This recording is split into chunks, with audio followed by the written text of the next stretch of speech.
آنے والا مہینہ رمضان ہے، جسے نبی آخر الزمان صلی اللہ علیہ وسلم نے مہینوں کا سردار قرار دیا ہے۔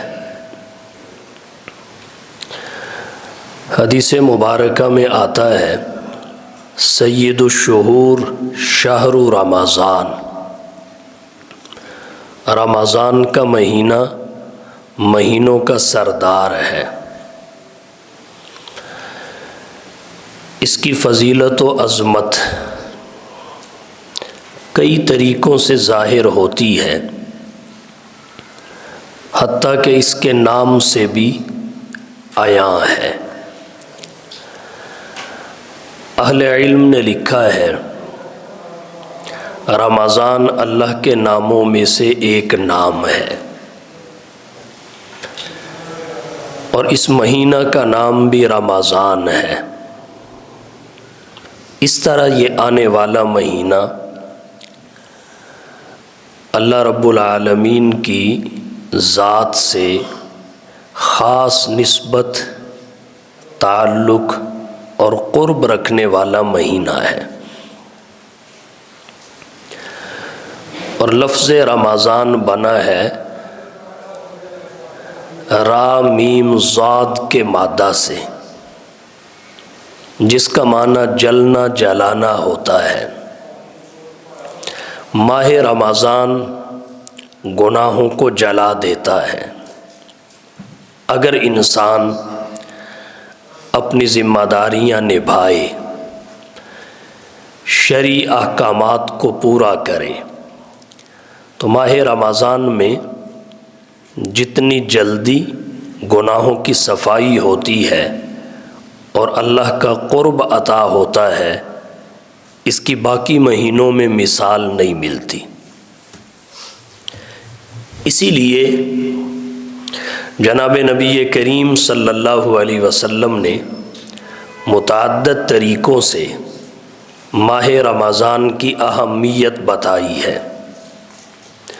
اہل ایمان میں اس کے انتظار کا شوق پیدا کیا ہے۔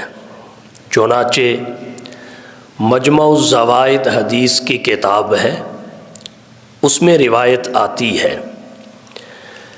کہ رمضان سے 2 مہینے قبل اللہ کے رسول صلی اللہ علیہ وسلم ماہ رمضان کا انتظار شروع فرما دیتے تھے اور درازی عمر کی دعا فرماتے تھے۔ آپ دعا اس طرح کرتے تھے، اللہم بارک لنا فی رجب و شعبان و بلغنا الی رمضان۔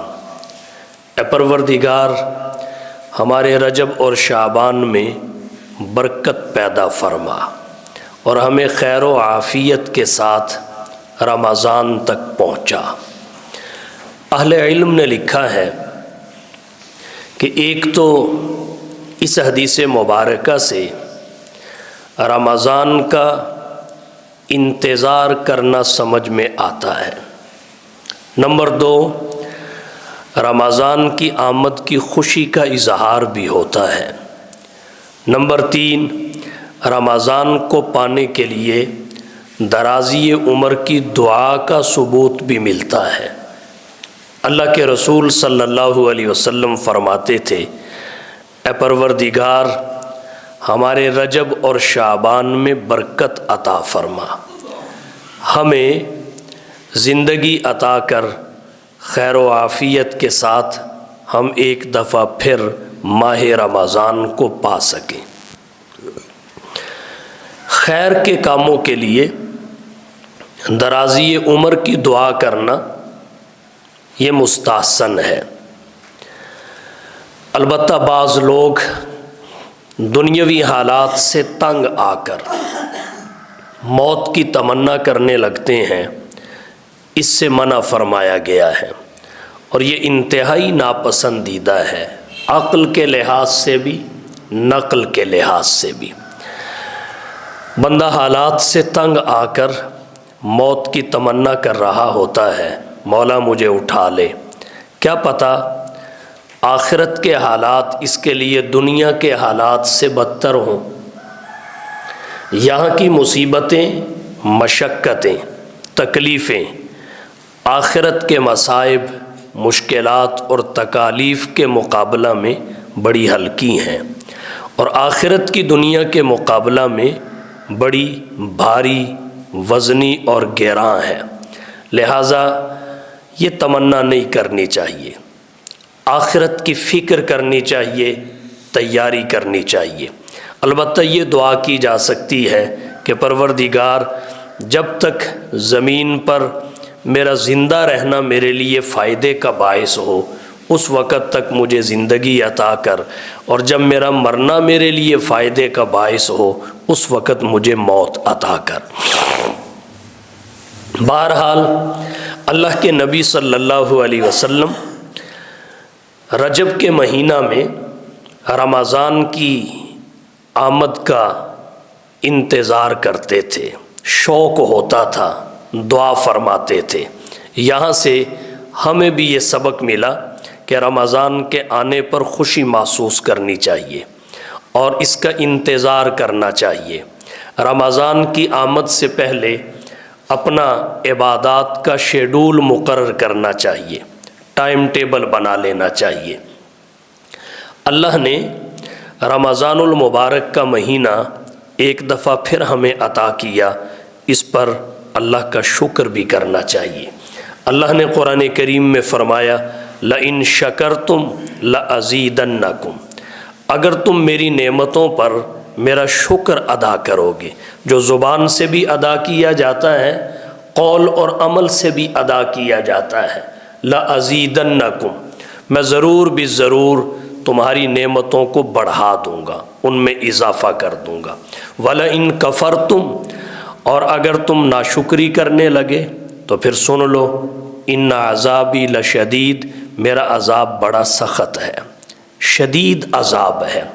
تو رمضان بھی اللہ کی نعمت ہے، یہ رحمت کا مہینہ ہے، برکت کا مہینہ ہے، جہنم سے آزادی اور چھٹکارے کا مہینہ ہے، سال بھر کی عملی کوتاہیوں کے ازالے کا مہینہ ہے، نیکیوں میں جو کمی ہوئی اس کمی کو دور کرنے کا مہینہ ہے۔ اللہ تعالیٰ خیر و عافیت کے ساتھ ہمیں عطا فرمائے، اور جس کو اللہ یہ مہینہ عطا کر دے اسے اس پر اللہ کا شکر ادا کرنا چاہیے، اپنی زبان کے ساتھ بھی، اپنے عمل کے ساتھ بھی۔ اس نعمت میں اللہ اضافہ فرمائیں گے۔ اضافے کی دو شکلیں ہیں، بار بار رمضان کا مل جانا، یہ بھی نعمت میں اضافہ کی شکل اور صورت ہے، یا پھر اگر موت مقدر ہوئی تو اللہ تعالیٰ جو رمضان عطا فرمایا اس میں عبادات کی توفیق میں برکت عطا فرما دیں گے، یہ بھی نعمت میں اضافہ ہے۔ رمضان المبارک کا مہینہ یہ مہمان مہینہ ہے، اور اس کے ملنے کی حکمت کیا ہے؟ اس دنیا میں انسان دو قسم کے کام کرتا ہے، کچھ کام دینی ہوتے ہیں، کچھ کام دنیاوی ہوتے ہیں۔ امور دینیہ، امور دنیاویہ، دونوں کے اپنے اپنے اثرات ہیں، دونوں کے اپنے اپنے نتائج ہیں۔ جو دین کے امور ہیں یعنی عبادات، ان سے اللہ کا قرب حاصل ہوتا ہے، اللہ کے ساتھ تعلق مضبوط ہوتا ہے، روحانیت میں قوت آتی ہے۔ اور جو دنیا کے امور ہیں یہ بندہ صحیح دائرے میں رہ کر بھی کرے تو روحانیت میں کمی آتی ہے، اللہ تعالیٰ کی ذات کے ساتھ جو تعلق ہوتا ہے قرب کا وہ کمزور ہوتا ہے۔ یہ دنیاوی اور دینی امور کے اثرات ہیں۔ اللہ تعالیٰ نے انسان کو پیدا تو اپنی عبادت کے لیے کیا ہے، سورۃ الذاریات میں آتا ہے وَمَا خَلَقْتُ الْجِنَّ وَالْإِنسَ إِلَّا لِيَعْبُدُونَ، میں نے جن و انس کو فقط اپنی عبادت کے لیے پیدا فرمایا۔ انسان کی غرض تخلیق اور مقصد پیدائش اللہ کی عبادت ہے، باقی سب چیزیں انسان کی ضروریات میں آتی ہیں، البتہ ان ضروریات کو اللہ کے احکامات کے مطابق نبی کی سنت کے موافق پورا کر کے عبادت کا درجہ دلایا جا سکتا ہے۔ بہرحال عبادت کی دو قسمیں ہوئیں، ایک وہ چیزیں جو بلا واسطہ عبادت ہیں، مثلا نماز ہے، روزہ ہے، حج ہے، زکوٰۃ ہے، تلاوت ہے، ذکر ہے، یہ چیزیں براہ راست عبادت ہیں، بلا واسطہ عبادت ہیں۔ اور کچھ چیزیں وہ ہیں جو بلا واسطہ عبادت نہیں ہیں، براہ راست عبادت نہیں ہیں، وہ واسطے سے عبادت بنتی ہیں۔ وہ ہماری ضروریات ہیں، کھانا ہماری ضرورت ہے، پینا ہماری ضرورت ہے، سونا ہماری ضرورت ہے، پہننا ہماری ضرورت ہے۔ اب یہ ہماری ضروریات ہیں، اگر ہم انہیں اللہ اور اس کے رسول کے احکامات اور تعلیمات کے مطابق پورا کریں تو یہ ہماری ضروریات عبادت بن جاتی ہیں۔ مگر یہ عبادت کی دوسری قسم ہے۔ دوسری قسم کا مطلب یہ براہ راست عبادت نہیں ہے، انہیں بندہ عبادت بنا سکتا ہے، اور جب درجہ بندی ہوگی تو وہ عبادات مقدم ہوں گی جو براہ راست عبادت ہیں۔ ہمارے آج کے دور میں یہ وسوسہ بھی بڑے لوگوں کو پیدا ہو جاتا ہے، اس وہم میں بڑے لوگ مبتلا ہو جاتے ہیں کہ میں رفاہی کام کر رہا ہوں، میں حقوق العباد کی ادائیگی میں لگا ہوا ہوں، میں فلاں یتیم کے ساتھ یہ تعاون کر رہا ہوں، فلانی بیوہ کے فلاں کام میں لگا ہوا ہوں، میں ایک مریض کو خون پہنچا رہا ہوں، تو اس کے لیے پھر وہ ان عبادات کو ترک کر دیتا ہے جو عبادات اصلاً عبادات ہیں، براہ راست عبادات ہیں، بلا واسطہ عبادات ہیں۔ مثلا نماز ہے، براہ راست عبادت ہے اور بلا واسطہ عبادت ہے۔ تو جب تقابل آ جائے، دونوں میں تعارض آ جائے، تو پھر اس عبادت کو ترجیح دینی چاہیے جو بلا واسطہ عبادت ہے۔ نماز، سارے کام چھوڑ دینے چاہیے، تعارض کے وقت، تقابل کے وقت اسے ترجیح ہوگی۔ اور یہ نماز ایسی عبادت ہے، میدان جہاد میں بھی اس کی فرضیت ساقط نہیں ہوتی، دشمن کے سامنے بھی اس کی فرضیت ساقط نہیں ہوتی، اس میں تاخیر نہیں کی جا سکتی۔ البتہ اس کے پڑھنے کے طریقے میں اللہ کے نبی صلی اللہ علیہ وسلم نے آسانی پیدا فرما دی، لہٰذا اس وسوسہ میں مبتلا ہونا کہ میں حقوق العباد ادا کر رہا ہوں، فلانا مر رہا تھا، اس کی جان جا رہی تھی، میں اس کے خون کا بندوبست کر رہا تھا، تو شریعت مطہرہ ان چیزوں پہ ترجیح دیتی ہے اس عبادت کو جو براہ راست عبادت ہے اور بلا واسطہ عبادت ہے۔ حکیم صاحب اپنے کلینک پہ بیٹھے ہوں، وہاں نمازیں نہ پڑھیں، ساری نمازیں اکٹھی کرتے رہیں، جب گھر آئیں تو ساری کی ساری نمازیں ایک دفعہ پڑھ کے سو جائیں، اور جب ان سے پوچھا جائے وہ یہ کہیں کہ وہ خدمت خلق میں کر رہا تھا، وہ بھی تو عبادت ہے۔ ہماری شریعت اس کی اجازت نہیں دیتی۔ جب دونوں قسم کی عبادات میں تعارض آئے گا تو پھر اس عبادت کو ترجیح ہوگی جو براہ راست عبادت ہے، جو بلا واسطہ عبادت ہے۔ کیا کلینک کرتے وقت، مطب چلاتے وقت انسان پیشاب پاخانے کے لیے نہیں اٹھتا؟ بھوک لگے تو کھانا کھانے کے لیے وقت نہیں نکالتا، پیاس لگے تو پانی پینے کے لیے بھی وقت نکالتا ہے، تو اسی طرح نماز کے لیے بھی وقت نکالا جا سکتا ہے۔ یہ شیطان کا وسوسہ ہے۔ بہرحال عرض میں نے یہ کیا، رمضان کا مہینہ اللہ نے ہمیں کیوں عطا کیا؟ دو قسم کے امور ہم اس دنیا میں انجام دیتے ہیں۔ ایک قسم کے امور وہ ہیں جو دینی ہیں، دوسری قسم کے وہ ہیں جو دنیاوی ہیں۔ دینی امور کا اثر یہ ہے کہ یہ اللہ کے قریب کرتے ہیں، اللہ سے تعلق کو مضبوط اور مستحکم کرتے ہیں، اور جو دنیاوی امور ہیں ان کا نتیجہ اور اثر یہ ہے کہ یہ صحیح دائرے میں رہ کر بھی کیے جائیں تو روحانیت میں کمزوری پیدا ہوتی ہے، اللہ کے قرب کا جو تعلق ہے وہ کمزور ہوتا ہے۔ اب 11 مہینے ہم اپنے دینی امور میں وہ توجہ نہیں دیتے جو دنیاوی امور پہ توجہ صرف کرتے ہیں، نتیجہ یہ نکلتا ہے ہمارا اللہ کے ساتھ تعلق کمزور ہو جاتا ہے، ہماری روحانیت میں کمزوری آ جاتی ہے تو اللہ تعالیٰ بڑی مہربان ذات ہے، اس نے اس کمزوری کو دور کرنے کے لیے اور قرب کا تعلق پھر مضبوط کرنے کے لیے ہمیں رمضان کا مہینہ عطا فرمایا کہ اس مہینے میں ایک دفعہ محنت کر لینا، تلافی مافات کے لیے وہ مہینے کی محنت کافی ہو جائے گی۔ ویسے بھی اللہ نے پیدا تو عبادت کے لیے کیا ہے، اب اگر اس کی طرف سے یہ حکم آ جائے کہ دن رات تم نے سجدے میں رہنا ہے، اگر دن رات سجدہ کرنے کا حکم ملے تو اس میں کوئی ظلم اور زیادتی والی بات نہیں ہے، مگر اس کی مہربانی دیکھیے، اس نے 5 نمازیں فرض کر دیں، روزہ فرض کر دیا، حج زکوٰۃ ہے، حلال بھی بتا دیا، حرام بھی بتا دیا، فرمایا ان کو بجا لاتے رہو، باقی اپنی ضرورت کے کاموں میں لگے رہو تو اللہ تعالیٰ تمہیں مواخذے تک نہیں لے جائے گا، تمہارا مواخذہ نہیں ہوگا، یہ اس کی مہربانی ہے۔ پھر اللہ نے قرآن کریم میں فرمایا ان اللہ اشتری من المؤمنین انفسہم واموالہم بان لہم الجنہ، اللہ تعالیٰ نے اہل ایمان سے ان کی جانوں کو بھی خرید لیا ہے، ان کے مالوں کو بھی خرید لیا ہے۔ قیمت کیا طے کی؟ بِأَنَّ لَهُمُ الْجَنَّةِ، کہ ان کو جنت ملے گی۔ گویا جنت کے بدلے میں، اپنی رضا کے بدلے میں اللہ نے ہماری جانیں بھی خرید لی، ہمارے مال بھی خرید لیے۔ اب خریدار دیکھیے کتنا عالی شان ہے، کتنا رحیم اور مہربان ہے کہ خرید کے اس نے ہمیں ہماری جان بھی دے دی، ہمیں ہمارے مال بھی دے دیے، اور اس نے کہا اپنی جان کی راحت کے لیے صحیح دائرے میں رہ کے جو کر سکتے ہو کرو، مال میں نے اگرچہ خرید لیے ہیں یہ میرے ہیں لیکن استعمال کرو، 40واں حصہ سال میں اپنے مال کا میرے راستے میں دے دینا، باقی استعمال کرو، تمہارا مواخذہ نہیں ہوگا۔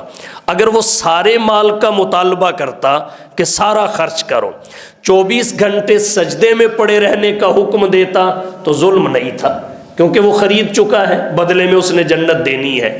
لیکن اس کی مہربانی دیکھیے، اس نے کہا اپنی ضرورت کے لیے کام کر سکتے ہو، بس 24 گھنٹے میں 5 مرتبہ میرے در پہ حاضری لگوا دینا، 5 مرتبہ میرے گھر میں آ کے حاضری لگوا دینا کہ پروردگار ہم آپ کے بندے ہیں اور ہمیں اپنی غرض تخلیق اور مقصد پیدائش یاد ہے، اور تیرے دربار میں ہم اس عزم کے اعادہ کے لیے آ رہے ہیں کہ ہمارا آپ سے سودا ہو چکا ہے۔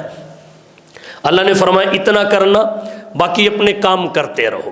جب اللہ کی طرف سے ہمیں اتنی اجازت ملی تو ہم غافل ہو گئے، اب ہماری ساری دوڑ دھوپ دنیا کے لیے ہے، ساری بھاگ دوڑ مال کے لیے ہے، پیسے کے لیے ہے، جائیداد کے لیے ہے، راحت و آرام کے لیے ہے، نماز پڑھتے نہیں، مسجد میں آتے نہیں، اور اگر آ بھی جائیں تو ہمارا جسم یہاں ہوتا ہے، دماغ دکان پہ ہوتا ہے، ہمارا بدن یہاں ہوتا ہے، ذہن لینے دینے میں ہوتا ہے، ہم رکوع سجدے میں ہوتے ہیں، ہمارا دماغ دکانوں کا حساب کر رہا ہوتا ہے۔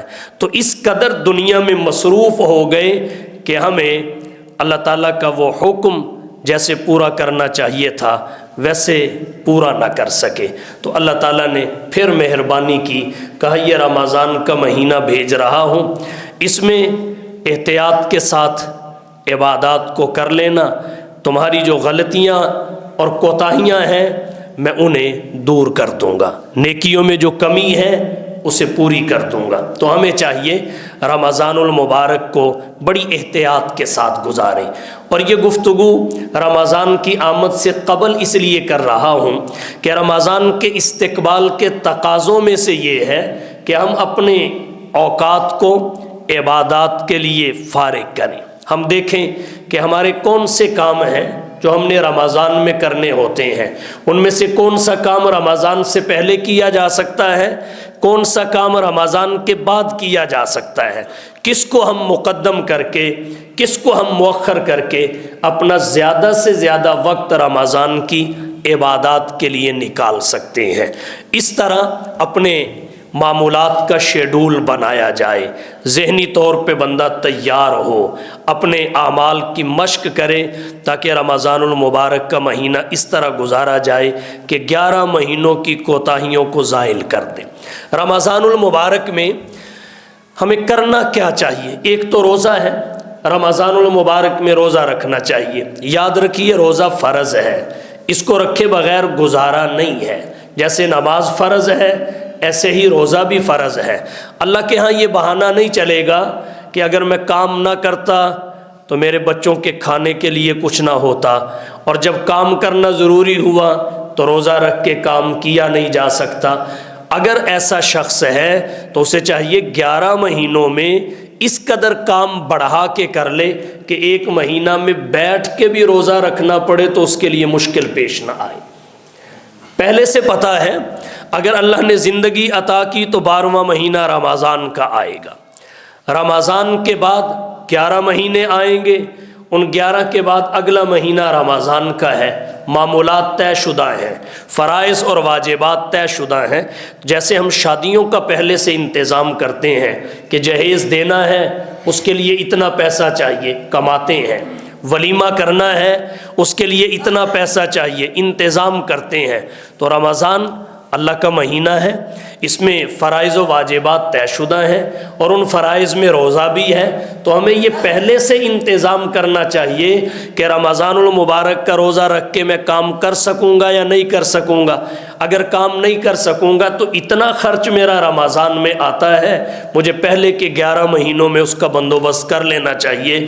جیسے شادی میں جہیز اور ولیمے کا بندوبست شادی سے پہلے کر لیا جاتا ہے، تو ایک روزہ ہے، روزے کی حکمتوں میں تقوی ہے، اللہ کا قرب ہے، روحانیت ہے، اور یہی رمضان کا مقصد عظیم ہے کہ دنیاوی امور میں مصروف رہ کے جو اللہ کی ذات سے تعلق کمزور ہوا اس تعلق کو اثر نو مضبوط کیا جائے۔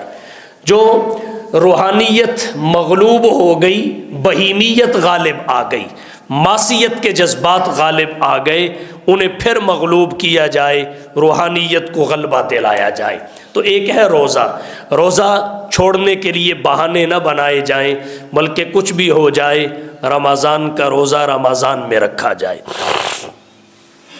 والدین اپنے بچوں پہ نظر رکھیں کہ جو بچے بالغ ہیں ان میں سے کون سا بچہ اور بچی روزہ رکھ رہا ہے، کون سا روزے کو چھوڑ رہا ہے، یہ آپ سے پوچھ ہوگی۔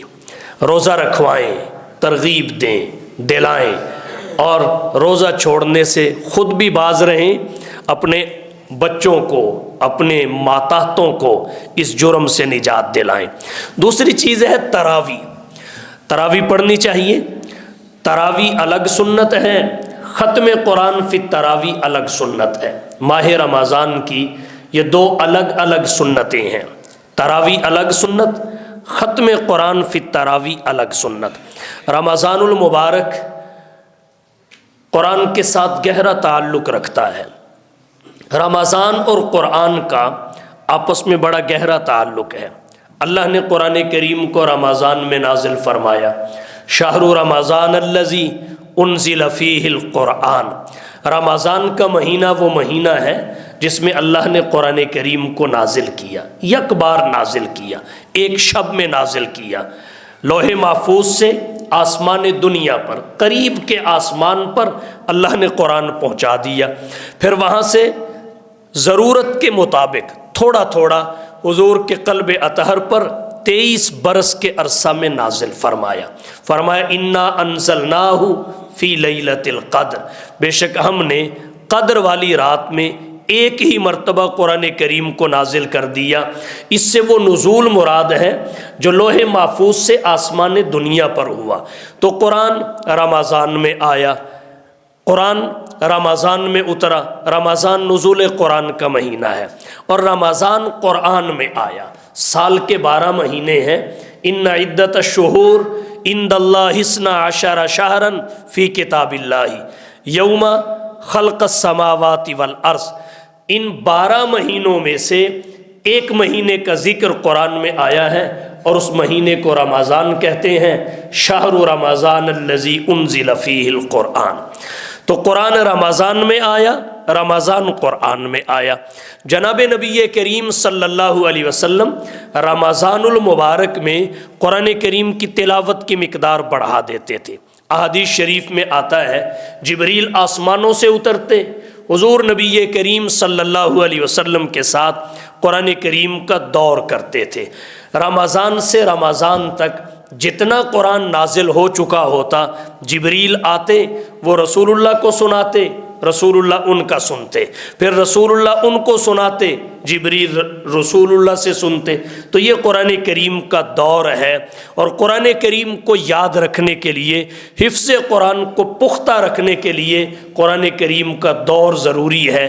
آج بھی حفاظ کرام مدارس میں اس تسلسل کو باقی رکھے ہوئے ہیں، اور رمضان کے مہینہ میں جو تراویح پڑھاتے ہیں، قرآن سنتے اور سناتے ہیں، ان میں بھی یہ دور کا سلسلہ جاری رہتا ہے۔ تو رمضان اور قرآن کا آپس میں بڑا گہرا تعلق ہے۔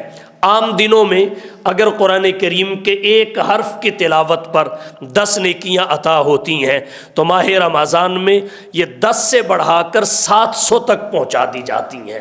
تو قرآن کریم کی تلاوت ماہ رمضان میں زیادہ سے زیادہ کی جائے، اس سے دل میں نور پیدا ہوتا ہے، طبیعت میں رحم پیدا ہوتا ہے، اللہ کا قرب نصیب ہوتا ہے۔ تو جتنی ہو سکے قرآن کریم کی تلاوت کی جائے۔ حضرت علامہ شامی رحمہ اللہ ماہ رمضان میں روزانہ ایک قرآن کریم ختم کرتے تھے، ایک قرآن روزانہ پڑھتے تھے، اور قرآن کریم کی تلاوت کا ذوق خیر القرون میں کس قدر تھا۔ سید الفقہا، امام الائمہ، سراج الامہ، تلمیذ الصحابہ، امام سواد اعظم حضرت امام اعظم ابو حنیفہ رحمہ اللہ فقط رمضان کے مہینہ میں 61 مرتبہ قرآن کریم ختم کرتے تھے۔ ترتیب کیا ہوتی تھی؟ ایک قرآن روزانہ دن کو پڑھتے تھے، ایک قرآن روزانہ رات کو نوافل میں پڑھتے تھے۔ 30 قرآن دن کے، 30 قرآن رات کے، دونوں کو ملایا 60 کا عدد حاصل ہوا۔ ایک قرآن وہ ہوتا تھا جو پورے مہینہ میں نماز تراویح میں پڑھا کرتے تھے۔ ادھر عید کا چاند نظر آتا تھا، ادھر امام ابو حنیفہ رحمہ اللہ کے 61 قرآن مکمل ہو جاتے تھے۔ یہ تلاوت قرآن کا ذوق تھا۔ امام صاحبی رحمہ اللہ نے اور دیگر اہل علم نے امام شافعی رحمہ اللہ کا معمول بھی یہی لکھا ہے۔ امام محمد بن ادریس شافعی رحمہ اللہ وہ بھی ماہ رمضان میں 61 مرتبہ قرآن کریم کا ختم کرتے تھے۔ اور اس کی وجہ کیا ہے کہ رمضان میں قرآن کریم پڑھنے کا اجر بھی بڑھ جاتا ہے، اس کے فوائد، اس کی برکات، اس کی نورانیت اور روحانیت میں اضافہ ہوتا ہے، اس لیے قرآن کریم کی تلاوت زیادہ سے زیادہ کرتے تھے۔ تو ہمارے پاس اللہ کی یہ نعمت آ رہی ہے، اللہ ہم سب کو زندگی عطا فرمائے، رمضان المبارک میں قرآن کریم کی تلاوت کی مقدار بڑھا دی جائے۔ رمضان المبارک میں جو کام کیے جاتے ہیں ان میں ایک کام نوافل کی کثرت بھی ہے۔ بہت سارے نوافل وہ ہیں جو ہم سال بھر پڑھ نہیں پاتے، مثلا اشراق میں کوتاہی ہو جاتی ہے، نہیں پڑھتے، چاشت ہے، اوابین ہیں، دیگر نوافل ہیں، تہجد کی نماز ہے۔ ماہ رمضان کے علاوہ دیگر مہینوں میں ان نوافل تک ہماری رسائی نہیں ہوتی، لیکن رمضان کے مہینہ میں ان تک رسائی انتہائی آسان ہو جاتی ہے۔ تو رمضان میں کوشش کرنی چاہیے کہ زیادہ سے زیادہ نوافل پڑھے جائیں، اور تہجد کو اہتمام کے ساتھ پڑھا جائے۔ رمضان المبارک میں اگر کوئی شخص ارادہ کر لے کہ میں نے تہجد کو ترک نہیں کرنا، تو واقعتاً وہ ترک سے محفوظ رہ سکتا ہے۔ جو سحری کا وقت ہوتا ہے وہی تہجد کا وقت ہوتا ہے۔ بس اتنی سی توجہ کرنی پڑتی ہے کہ جتنی دیر وضو کرنے پہ 4 یا 8 نوافل تہجد کے پڑھنے پہ لگتی ہے، اتنی دیر الارم پہلے کا لگا لیا جائے، پہلے اٹھ کے حسب توفیق 4 رکعتیں، 6 رکعتیں، 8 رکعتیں تہجد کی پڑھ لی جائیں۔ جناب نبی کریم صلی اللہ علیہ وسلم کا معمول مبارک 8 رکعتیں پڑھنے کا تھا، تو 8 رکعتیں تہجد کی پڑھ کے سحری کر لیں۔ سحری پہلے کر کے سحری کا وقت ختم ہونے سے پہلے تہجد کی 8 رکعتیں پڑھ لے تو رمضان المبارک کے مہینہ میں تہجد کی نماز پڑھنا انتہائی آسان ہو جاتا ہے۔ اور تہجد کی برکات کیا ہیں؟ اللہ قرآن کریم میں کہتے ہیں ان ناشئۃ اللیل ہی اشد وطئا واقوم قیلا، کہ یہ رات کی نماز یعنی نماز تہجد یہ انسان کے نفس کو روندنے میں وہ اثر رکھتی ہے جو اس کے علاوہ میں نہیں ہے۔ ان ناشئۃ اللیل ہی اشد وطئا، یہ نفس کو روندتی ہے، نفس سے تکبر کو مٹاتی ہے، عاجزی کو لے کے آتی ہے، اللہ کے ساتھ قرب کا تعلق بڑھاتی ہے، روحانیت کو مضبوط کرتی ہے۔ اور ایک قرآن نے اور بات کہی وَأَقْوَمُ قِيلًا، کہ تہجد کے وقت بڑی سیدھی سی بات اللہ سے ہوتی ہے۔ عام اوقات میں جب بندہ دعا کرتا ہے ذہن منتشر ہوتا ہے، دماغ میں الجھنیں ہوتی ہیں اور افکار و نظریات آپس میں الجھے ہوتے ہیں، پریشانیاں ذہن کو جکڑ لیتی ہیں۔ لیکن جب تہجد کے وقت کوئی بندہ اٹھتا ہے اللہ سے دعا کرتا ہے تو ذہن الجھنوں سے پاک ہوتا ہے، یکسوئی حاصل ہوتی ہے۔ اس وقت جو بھی بات کرے اس میں دل کا اطمینان بھی ہوتا ہے اور اس کا اثر بھی زیادہ ہوتا ہے۔ تو تہجد کے وقت کی جو دعائیں ہیں وہ قبولیت کے زیادہ قریب ہوتی ہیں، اس لیے نوافل کی کثرت کی جائے اور تہجد کی نماز کو ترک نہ کیا جائے۔ یہ بھی رمضان کے معمولات میں سے معمول کے طور پہ پڑھنی چاہیے۔ ماہ رمضان میں جو کام ہم نے کرنے ہیں ان میں ایک کام ذکر اور استغفار کی کثرت بھی ہے۔ ذکر اور استغفار کی کثرت توبہ گناہوں کا تریاک ہے۔ انسان کو سب سے پہلے اپنے گناہوں پہ اللہ سے معافی مانگنی چاہیے اور پھر اپنے دل کے نور کو بڑھانے کے لیے ذکر کی کثرت کرنی چاہیے۔ مختلف اذکار ہیں، حدیث میں کوئی بھی ذکر طے نہیں ہے کہ آپ نے یہی کرنا ہے دوسرا نہیں کر سکتے، مختلف اذکار ہیں، آپ کوئی بھی ذکر کریں، بدل بدل کے کریں، ہر ایک کی اپنی برکت ہے، ہر ایک کی اپنی تاثیر ہے، تو زیادہ سے زیادہ ذکر اذکار کریں۔ آپ استغفار کی تسبیح کریں، درود شریف کی تسبیح کریں، تیسرے کلمہ کی تسبیح کریں، سبحان اللہ و بحمدہ سبحان اللہ العظیم پڑھیں۔ یہ 2 کلمے ایسے ہیں حدیث شریف میں آتا ہے اللہ کو بڑے پسند ہیں، اللہ کو بڑے محبوب ہیں، یہ زبان پر ہلکے پھلکے ہیں، ترازو اور میزان میں میدان معاشر کو بہت وزنی ہوں گے۔ وہ ہیں کیا؟ سبحان اللہ و بحمدہ سبحان اللہ العظیم۔ تو ذکر کی مقدار بڑھا دی جائے۔ اجر و ثواب ماہ رمضان میں چونکہ بڑا ہوتا ہے، اور ایک جو بڑا اہم کام ہے آخر میں اس کی طرف توجہ دلانا چاہتا ہوں، وہ یہ ہے کہ معاصی سے اجتناب کیا جائے، گناہوں سے بچا جائے۔ سب سے بڑی نیکی گناہوں سے بچنا ہے، اور اس نیکی میں ہی ہر نیکی ہے۔ جب کوئی بندہ یہ فیصلہ کر لیتا ہے کہ میں نے گناہ نہیں کرنا تو پھر اسے ہر نیکی کی توفیق مل جاتی ہے۔ نماز چھوڑنا گناہ ہے، نماز پڑھنا نیکی ہے، پھر وہ یہ نیکی کرے گا۔ رمضان کا روزہ چھوڑنا گناہ ہے، روزہ رکھنا نیکی ہے، پھر اسے اس نیکی کی توفیق ملے گی۔ تو یہ ایسی نیکی ہے گناہ چھوڑنے والی کہ ساری نیکیاں اس کے دامن میں سمٹ کر آ جاتی ہیں۔ اور یہ ویسے بھی بڑی عجیب بات ہے کہ ماہ رمضان میں اللہ کے کہنے پہ بندہ حلال کو تو چھوڑ دے، کھانا حلال تھا اللہ کے کہنے پہ چھوڑ دیا، پینا حلال تھا اللہ کے کہنے پہ چھوڑ دیا، بیوی کے ساتھ مباشرت اور مجامعت حلال تھی اللہ کے کہنے پہ چھوڑ دی، جو غیبت حرام تھی وہ کرتا رہا، جو الزام تراشی حرام تھی وہ کرتا رہا، جو بہتان حرام تھا وہ کرتا رہا، بد نظری حرام تھی کرتا رہا، ناپ تول میں کمی حرام تھی کرتا رہا، کسی کی دل آزاری حرام تھی کرتا رہا۔ تو یہ سب سے بڑا اور اہم کام ہے ماہ رمضان کے کاموں میں کہ ہم نے معاصی سے بچنا ہے، گناہوں سے بچنا ہے۔ یاد رکھیے گناہ کا آخرت میں تو نقصان ہوتا ہی ہوتا ہے، دنیا میں گناہ کا نقصان پہلے ہوتا ہے۔ گناہ دنیا میں اثر پہلے دکھاتا ہے۔ ماہ رمضان میں ہم نیکیاں کریں ساتھ گناہ بھی کرتے چلے جائیں تو ہماری نیکیاں کہیں گناہوں کے سیلاب میں ڈوب نہ جائیں۔ نیکی اور بدی دونوں کو اکٹھا کرنا یہ ایسے ہی ہے جیسے اس حال میں آپ اے سی چلائیں، کھڑکیاں دروازے کھول دیں. اب یہ نہیں کہ اے سی کولنگ نہیں کر رہے، اے سی ٹھنڈک پیدا کرتے ہیں، مگر یہ جو کھڑکیاں دروازے کھلے ہوئے ہیں یہ اس ٹھنڈک کو ضائع کر دیتے ہیں. بالکل اسی طرح جب کوئی بندہ نیکی کرتا ہے، یہ نہیں کہ اس کی برکت نہیں ہوتی، اس کی وجہ سے اثرات مرتب نہیں ہوتے، مگر جب ساتھ گناہ آتا ہے تو گناہ اس کی برکت کو ضائع کر دیتا ہے. تو نیکیاں کریں، گناہوں سے بچیں.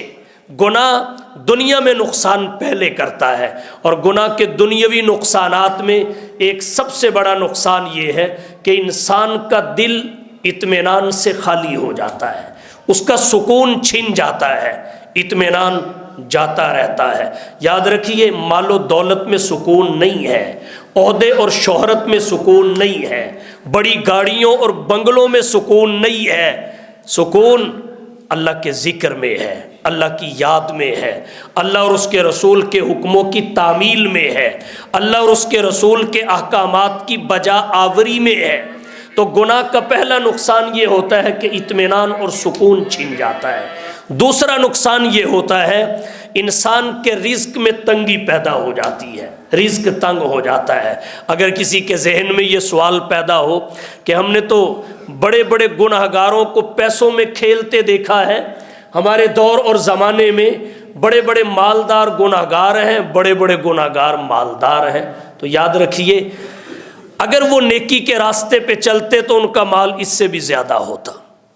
اگر نیکی کے راستے پہ چلتے تو مال اس سے بھی زیادہ ہوتا. جتنا بھی ہے سمجھے کم ہے، اس لیے کہ وہ نیکی کے راستے پہ نہیں چل رہے. نیکی کے راستے پہ چلتے تو اس سے بھی زیادہ ہوتا. اور پھر مال کا اضافہ اور مال کی زیادتی گنتی کے بڑھ جانے میں ہی نہیں ہے، اس کی برکت میں بھی ہے. مال گنتی میں بہت زیادہ ہوتا ہے، برکت کے لحاظ سے کم ہوتا ہے. مال کے جو مقاصد ہوتے ہیں وہ مقاصد فوت ہو جاتے ہیں. مال کا مقصد کیا ہے؟ اس سے راحت حاصل کرنا. مال کا مقصد کیا ہے؟ اطمینان حاصل کرنا. جب مال بھی ہو یہ چیزیں بھی حاصل نہ ہو تو پھر کیا فائدہ؟ مال ہو بندہ نہ نمکین کھا سکے نہ میٹھا کھا سکے، کروڑوں اربوں پتی ہونے کے باوجود پھیکا کھائے، اور اس کے جو مزدور ملازم ہیں وہ غریب ہونے کے باوجود سب کچھ کھائیں، تو یہ بھی تو ایک شکل ہے. اگرچہ ہر جگہ یہ سبب نہیں ہوتا. تو بہرحال گناہ سے بچنا چاہیے. یہ نیکیوں کی نورانیت ختم کر دیتا ہے، برکت اجاڑ دیتا ہے. اور رمضان کی سب سے بڑی نیکی یہ سمجھیں کہ گناہ سے بچنا ہے. ہر نیکی اس کے دامن میں آ جائے گی، پھر کوئی نیکی آپ سے دور نہیں ہوگی، آپ کسی نیکی سے محروم نہیں ہوں گے. اس احتیاط کے ساتھ رمضان کا مہینہ گزاریں اور اللہ سے رمضان تک پہنچنے کے لیے درازی عمر کی دعا کریں. اور یہ نعمت مل جائے تو اس پہ اللہ کا شکر کریں، کیونکہ اللہ کا فرمان ہے لَإِن شَكَرْتُمْ لَأَزِيدَنَّكُمْ وَلَإِن كَفَرْتُمْ إِنَّ عَذَابِي لَشَدِيدٌ. اللہ تعالی ہم سب کو رمضان المبارک کی قدر کرنے کی توفیق بخشے، خیر و عافیت کے ساتھ نصیب فرمائے. وآخر دعوانا ان الحمد للہ.